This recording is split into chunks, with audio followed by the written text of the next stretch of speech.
I gave my fiance an ultimatum to cut off her gay best friend before our wedding because he touched me inappropriately twice. She thinks I'm a red flag. My fiance has a best friend named Gregory and he's Satan reincarnated. At the start of our relationship, my fiance wanted us to be really close because she loved the idea of the two men in her life getting along. Well, I tried, but Gregory proved to be an awful person right from the start. We were hanging out with some of my friends one night, and when one of them started talking about an argument he had with his wife and how he hates fighting with her, Gregory was quick to say, "Dump that bitch. Women are hoes anyway." My friend got really mad and told him to apologize for calling her a degrading word. Gregory refused and said he was just being honest. They got into a fight, and truth be told, he deserved to get that beating. I told my fiancée what happened the very next day and she laughed. She said that's just Gregory and I shouldn't take him seriously because that's his sense of humor. I said none of that was funny and I don't feel comfortable being around him anymore. She told me that I better get over it because she wasn't going to end their friendship. Gregory called her later that night and let her know he got beat up. I didn't hear the end of it when she got off that phone call. She said I was wrong for letting him get beat up. I better apologize to him. And we won't be seeing my friend who beat him up anymore. Not my proudest moment, but I told her exactly what she told me. She needs to get over it because I wasn't ending my friendship with him either. She got really mad at me and made me sleep on the couch. I didn't want to be near her that day, so I was more than happy to do so. Eventually, we made up, but I told her I was going to keep my distance from Gregory from now on. She kinda just scoffed at me and said she needed us to get along, so he was always going to be around from now on. And she stuck to her word. She invited him over constantly and he always made these weird jokes about hating women that my fiancé just laughed at. They were watching a movie with really graphic scenes of women getting assaulted and he said they deserved it. My fiancé laughed, hit him lightly on the arm and said,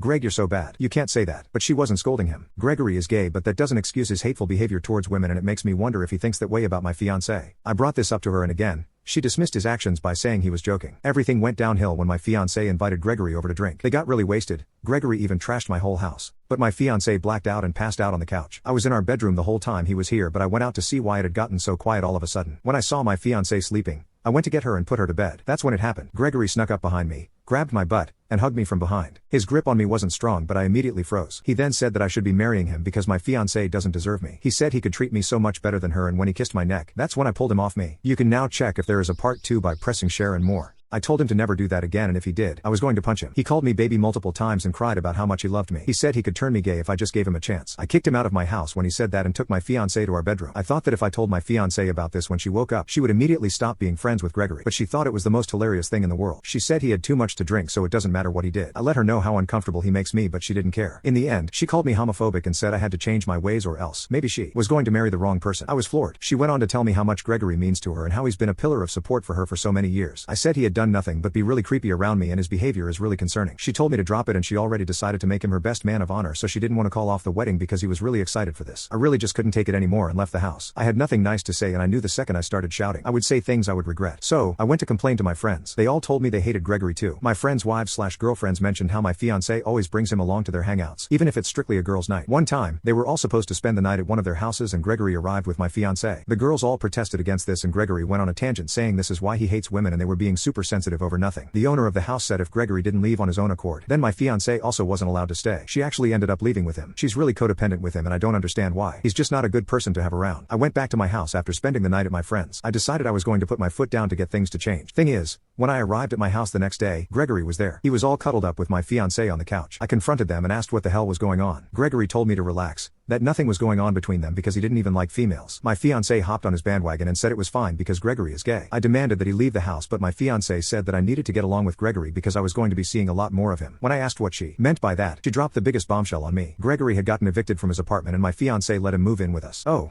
F that. I said I needed time away from both of them and went into my room to pack some things. I heard my wife encouraging Gregory to go talk to me alone in our bedroom, but he wanted to do more than talk. You can now check if there is a part 2 by pressing share and more. Update: I gave my fiancé an ultimatum to cut off her gay best friend before our wedding because he touched me inappropriately twice. She thinks I'm a red flag. After being evicted from his apartment, my fiancé let Gregory live with us. I went into my room to pack some things to leave and I heard my wife encouraging Gregory to go talk to me alone in our bedroom, but he wanted to do more than talk. He came in and locked the door. I immediately shouted at him to get out, but he said we were going to be roommates now, so I needed to be nicer. I told him that was never going to happen. As I talked, he kept walking closer to me until eventually he was close enough to push me down on the bed. I tried kicking him off me, but this time, his grip on me was strong. He tried to give me head and it still haunts me to this day. I screamed for my fiancé to come in and help me, but he said she let him do this.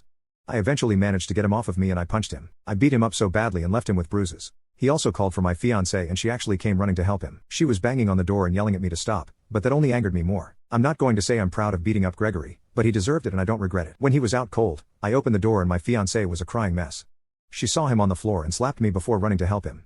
She screamed that she was going to call the police, but I didn't care. I told her she had to pick between me and him because I wasn't going to stick around if he was always with us.